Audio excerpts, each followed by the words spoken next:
Juma alikuwa mwanaume mwenye bidii sana. Aliishi katika mji mdogo pamoja na mke wake Rehema. Juma na Rehema walikuwa na mtoto wao wa kiume aitwaye Baraka. Kwa miaka mingi, watu waliwaona kama familia ya mfano. Walionekana kupendana, kuheshimiana na kusaidiana katika kila jambo. Juma alikuwa mfanyabiashara wa mazao. Kila siku aliamka asubuhi na mapema na kwenda sokoni kutafuta riziki. Hakutoka nyumbani kwa ajili ya starehe, bali kwa ajili ya kuhakikisha familia yake haikosi mahitaji muhimu. Rehema naye alikuwa mama wa nyumbani. Juma alimwamini kwa moyo wake wote. Hakuwahi kufikiria kuwa siku moja angekuja kukutana na jambo ambalo lingemtikisa maisha yake na kuuvunja kabisa moyo wake. Kadri biashara ilivyozidi kukua, Juma alianza kusafiri mara kwa mara kwenda miji mbalimbali kununua na kuuza mazao. Alikuwa anaweza kukaa nje ya nyumba yake kwa siku 2 au 3 kabla ya kurudi. Mwanzoni kila kitu kilionekana kawaida, lakini baada ya muda alianza kuona mabadiliko madogo kwa mke wake. Rehema alianza kuficha simu yake na alikuwa akitabasamu peke yake anapopokea ujumbe. Wakati mwingine simu ilipigwa mbele ya Juma, lakini Rehema alitoka nje haraka na kisha akaenda kuipokea simu hiyo na kufanya mazungumzo ya siri. Juma hakutaka kuwa mtu wa kushuku kila kitu. Badala yake alijaribu kuamini kuwa huenda mkewe alikuwa akizungumza na marafiki zake wa kawaida. Lakini kadri siku zilivyosonga, hali ilizidi kuwa ya ajabu na kustajabisha katika ndoa yake. Siku moja aliporudi kutoka safari, alimkuta Rehema akiwa amevaa vizuri sana, kana kwamba alikuwa akitoka kwenye sherehe. Alipouliza alikuwa anatoka wapi, Rehema alijibu kwa hasira, "Mbona umekuwa ukinihoji kila wakati, huniamini?" Juma alinyamaza. Alijua kuwa ugomvi usingemsaidia kwa chochote. Wiki chache baadaye, jirani mmoja alimwambia Juma kwa siri, "Ndugu yangu, samahani kwa kukuambia hili. Kuna mwanaume huwa anakuja hapa mara kwa mara ukiwa umesafiri." Juma alishtuka. "Mwanaume gani?" "Sijui vizuri, ila mara nyingi huja akiwa na sare za polisi." Moyo wa Juma ulianza kwenda mbio. Juma kwa kuwa alikuwa akimpenda sana mkewe, hakutaka kuyasadiki maneno hayo haraka, lakini hata hivyo bado moyo wake uliendelea kuyazingatia maneno hayo, na maneno hayo yaliendelea kuzunguka katika kichwa chake. Juma aliamua kuanza kufanya uchunguzi kwa utulivu wa hali ya juu, hali ya kuwa mkewe hakuwa akielewa kama Juma alishaanza kumfanyia uchunguzi juu ya tuhuma ambazo amezisikia juu yake. Siku moja alimdanganya mke wake kuwa anaenda safari ya siku 3. Rehema alionekana mwenye furaha isiyokuwa ya kawaida aliposikia habari hiyo. Asubuhi iliyofuata, Juma aliondoka nyumbani kama kawaida, lakini hakwenda mbali. Alikodi chumba katika nyumba ya wageni iliyokuwa karibu na nyumbani kwake. Siku nzima alikaa akiwaza, moyo wake ulikuwa umejaa hofu. Aliomba sana kwamba kile ambacho wanakishuku kisiwe kweli na habari zote ambazo wamezisikia kuhusu mke wake ziwe ni uzushi tu. Jioni ilipofika, Juma alielekea karibu na nyumbani kwake. Alipofika umbali wa mita chache, aliona gari la polisi limeegeshwa pembeni. Miguu yake ilianza kutetemeka, lakini Juma alijaribu kujituliza kwa ujasiri mkubwa. Juma aliendelea kusogelea nyumbani kwake taratibu. Dirisha la sebuleni lilikuwa wazi kidogo. Nadhani alisikia sauti za watu wakicheka.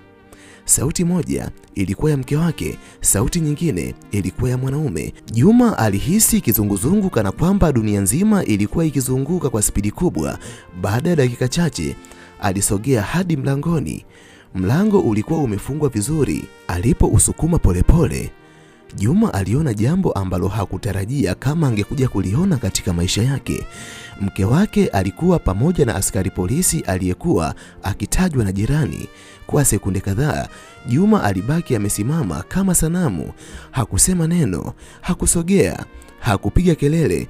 Wote wawili walipomwona walipatwa na hofu kubwa. Rehema aliruka kutoka alipokuwa na kuanza kulia. "Juma, nisamehe. Lakini Juma hakujibu neno lolote kwa wakati huo. Machozi yalikuwa yakimtiririka kimya kimya. Maumivu aliyohisi yalikuwa makubwa kuliko maneno yake. Askari huyo alijaribu kuzungumza na Juma. Ndugu yangu, naomba tusikilize kwanza. Lakini Juma alimnyoshea mkono. Usiongee. Kilichomshangaza kila mtu ni kwamba hakupigana, hakutukana, hakufanya vurugu. Alitoka nje ya nyumba na kuwapigia simu wazee wa familia zote mbili. Baada ya muda mfupi walifika. Mbele yao ukweli wote uliwekwa wazi. Rehema alikiri kuwa alikuwa katika uhusiano wa siri kwa zaidi ya mwaka mmoja na askari yule. Wazee walisononeka sana. Baadhi yao walilia. Juma alikaa kimya muda wote.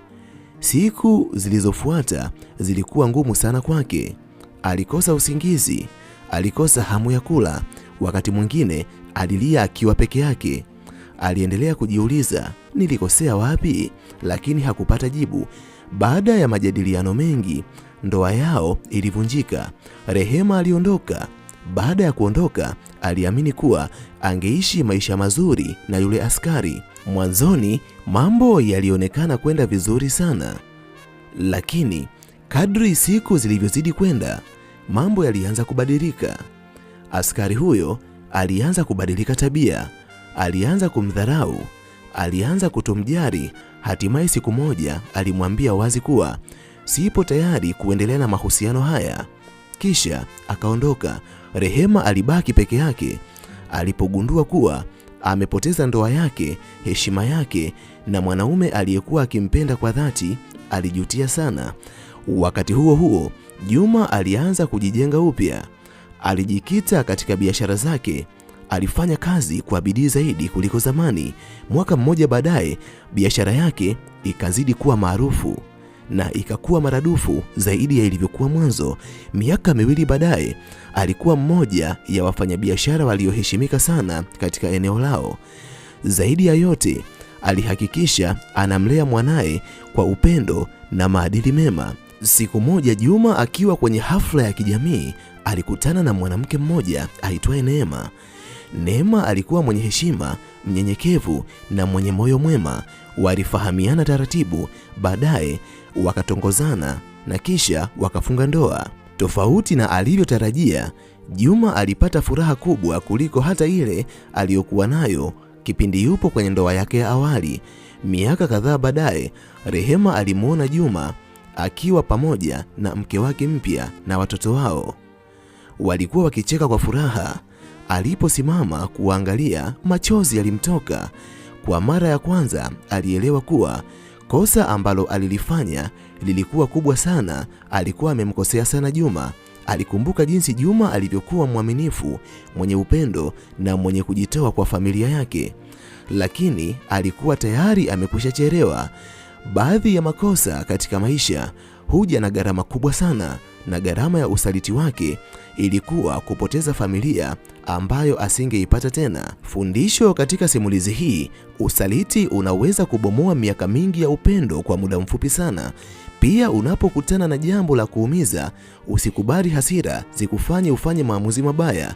Busara, subira na kujizuia vinaweza kubadilisha maumivu ya leo kuwa mafanikio ya kesho. Niambie, ni kipi umejifunza kupitia simulizi hii? Tukutane tena katika simulizi nyingine.